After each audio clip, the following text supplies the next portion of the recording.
여러분 안녕하십니까? 반갑습니다. 김동수입니다. 오늘은 부동산과 사람 제30화 시간인데요. 오늘은 좀 제목이 무겁습니다. 한국발 대규모 금융위기 올 수 있다. 모든 국민들이 정부와 기업과 국민들이 철저한 대비를 해야 크나큰 대규모 금융위기를 막을 수 있을 거라고 예측해 보는데요. 자, 오늘 이러한 대규모 금융위기가 올 수 있는 8가지를 여러분들에게 소개하도록 하겠습니다. 현재요, 우리나라는 가계부채 비율이 상당히 수준이 높습니다. 가계부채 비율이 높은데요. 여러분들 저 국제결제은행이라고 아시죠? BIS 국제결제은행이 발표한 자료를 보니까 가계부채 비율이 1인당 GDP 대비 가계부채가 제일로 높은 국가가 스위스입니다. 무려 스위스는 1인당 GDP 대비 127.8%에 해당합니다. 그리고 두 번째 높은 나라가 한국입니다. 한국은요, 전세부채 포함입니다.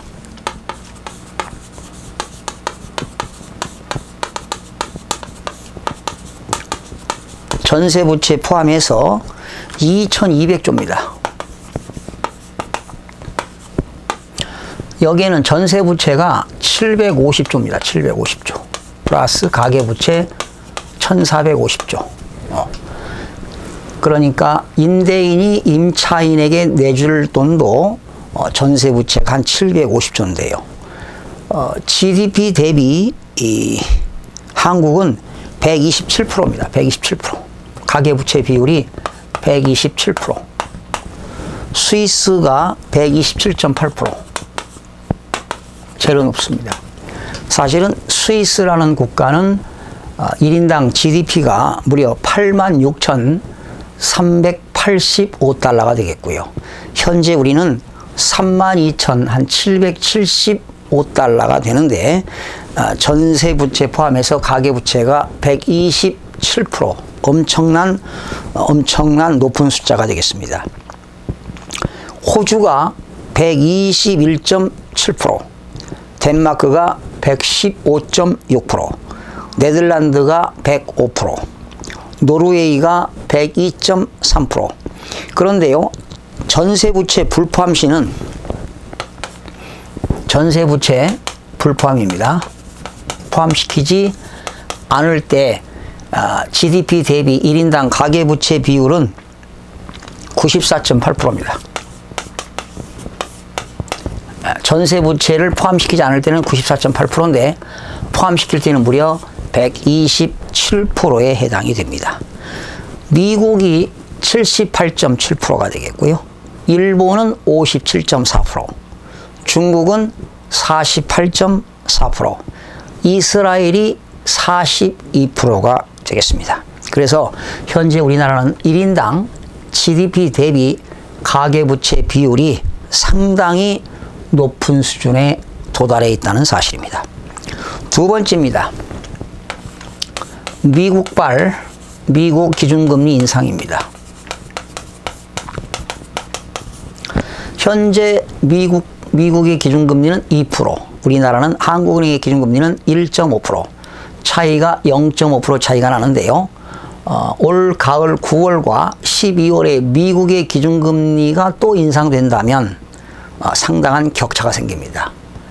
그러니 한국은행도 기준금리를 인상하지 않으면 안 될 상황에 처해 있는데 경기가 연속 침체 속으로 지금 빠져들고 있기 때문에 한국은행도 딜레마에 빠졌습니다. 이렇게 가을에 미국의 기준금리가 인상되게 되면 자본 유출이 확실시 될 거라고 생각해 봅니다. 그러면 역시 미국의 기준금리 인상되면 한국의 기준금리도 역시 기준금리뿐만 아니라 대출금리가 인상이 될 겁니다. 세 번째, 국내 금리가 인상되겠습니다. 국내 금리가 인상되게 되면 역시 한국은행도 인상을 시키겠죠. 인상되면 일반 시중은행의 대출금리는 상승할 수밖에 없습니다. 사실은 지금 이 장기 침체 속에 들어갔습니다. 장기 침체. 장기 불황에 지금 시작이 되었다고 볼 수가 있고요. 그래서 이제 우리나라는 가계부채가 너무 높기 때문에 부실될 수 있는 내관이 있습니다. 언제 터질지 모릅니다. 시한폭탄을 앓고 있다, 이런 얘기가 되겠고요. 그 다음에 네 번째는 역시 경기 침체와 가계부채 부실 내관이 되겠고요. 자, 지금 다섯 번째인데요. 서울은 지금 주택가격이 보합세를 유지하면서 어느 지역은 소폭 상승되는 지역도 있지만 강남 상구는 지금 많이 주택가격이 빠지고 있는데요. 사실은 이 지방주택가격은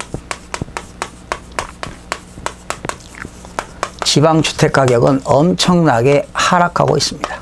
네. 지금 2017년도 계속 하락했지요. 자, 이 지방에요, 미분양이 무려 80%입니다. 미분양이 80% 해당하고요. 미분양이 지금 80% 해당합니다. 예. 그리고 사실은 뭐 서울뿐만 아니라 지방도 고용 절벽이 되는 겁니다. 예. 지방에는 미분양이 그렇게 많이 있고요. 특히 창원 같은 조선업의 영향으로 창원 같은 데는 무려 11%가 하락했습니다. 거제도는 역시 제일 많이 빠졌죠. 14%까지 부동산 가격이 하락했습니다. 그리고 창원과 거제 기타 이외의 지역에도 무려 10% 넘게 가격이 하락했습니다. 지금 이 지역 격차가 상당히 심하죠. 예. 그렇기 때문에 이런 지역 그 어떤 그 격차가 심한 그런 것들을 감안해서 정부가 어떤 정책을 추진해야 되지 않을까, 이런 생각을 해보고요.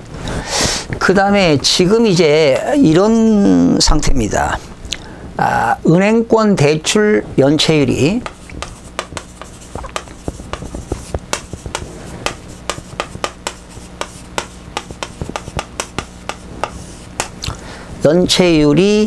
지금 5월, 6월에 지금 증가가 되었습니다. 네. 연체율이 지금 상당히 증가하고 있는데 증가 속도가 가파르지 않을까 생각이 들어갑니다. 이거는요, 변동금리죠. 대부분 사람들이 고정금리가 아니라 변동금리인데 이자만 지급하다가 일정 기간이 지나게 되면 만기 일시 상환 대출이 많습니다. 이자만 지급하다가 만기가 되게 되면 일시 상환 대출이 많기 때문에 그걸 갚을 수가 없고 연체가 되면 계속 이자 부담이 커질 것이다, 이렇게 보는 겁니다. 자, 그리고 일곱 번째, 은행권 대출뿐만 아니라 내년도 2019년도는 건설 경기 침체가 심화될 것이다.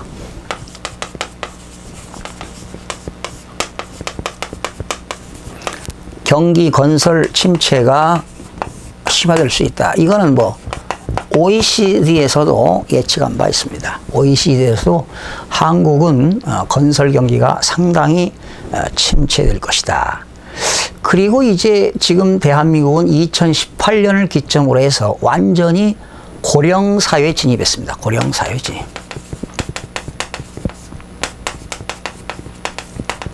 고령사회에 진입했다. 뭐 이런 것들도 문제가 될 수가 있습니다.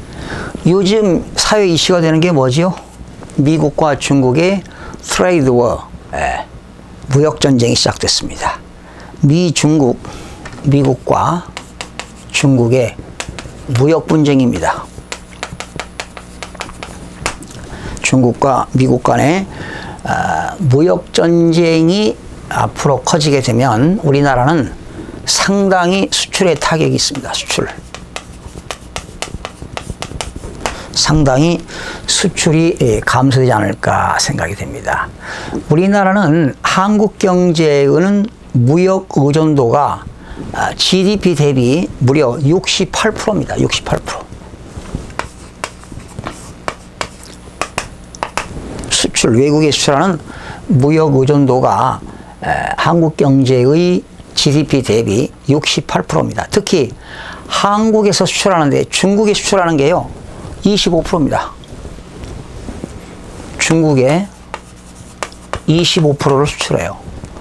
주로 그 원자재 같은 걸 수출하면 중국에서는 우리가 중간 생산품을 수출하게 되면 중국에서는 완성품 만들어서 미국에 수출하게 되는데요. 우리나라는 지금 미국에 수출하는 것도 무려 12%입니다. 미국에 수출하는 것이 12%를 차지하고 있습니다. 그러면 지금 중국과 미국에 수출하는 게 37%입니다. 약 40%에 차지하는데요. 이렇게 수출이 감소되게 되면 우리나라의 경제 성장률도 하락이 불가피하게 보입니다. 현재 내년도 경제 성장률은 한 3% 정도 보고 있는데 아마 이렇게 되면은 3% 미만으로 떨어지지 않을까 생각이 됩니다. 또 청년들 취업은 안 되고 있죠. 이런 고용 절벽, 또 고령 사회 진입. 그리고 가장 심각한 것이 대한민국은 첫 번째 GDP 대비 가계부채 비율이 전세부채 포함해서 무려 127%에 해당한다는 사실입니다. 어마어마한 숫자입니다. 1인당 GDP 대비 부채 비율이 127%의 가계부채 비율이 해당한다는 겁니다. 그러면 여러분, 2008년도에 미국발 글로벌 금융위기가 왔죠. 미국발 서브프라임 모기지로 2008년도에 금융위기가 왔습니다. 글로벌 금융위기. 그리고 2011년도는 유럽발 재정위기가 왔고요. 2015년도에는 중국발 위기가 왔습니다. 이제 이렇게 유럽에 있는 국가, 스위스는 1인당 GDP가 86,385달러가 되는 국가에서 부채 비율이 127.8%입니다. 한국은 127%인데요. 우리나라는 세계 경제 GDP 29위입니다. 29위. 32,775달러가 되는데 상당히 염려스러운 것이 가계부채 비율입니다. 시한폭탄을 안고 있기 때문에 만약에 미국의 기준금리가 9월, 12월에 계속 인상되고 내년 3월도 계속 인상이 된다면 엄청난 파장이 올 수 있습니다. 특히 미국발, 중국발 무역 분쟁이 일어나면 우리 한국은 중국과 미국의 수출에도 크나큰 타격이 있을 수가 있습니다. 그래서 머지않아 이런 대규모 금융위기가 올 수 있습니다. 철저한 대비를 해야 되겠죠. 자, 오늘은 2019년, 20년도에 한국발 금융위기가 올 수 있다는 그런 내용으로 이런 내용을 여러분들에게 살펴드렸습니다. 시청해주신 여러분 대단히 고맙습니다. 최선을 다해서 여러분들을 돕겠습니다. 고맙습니다.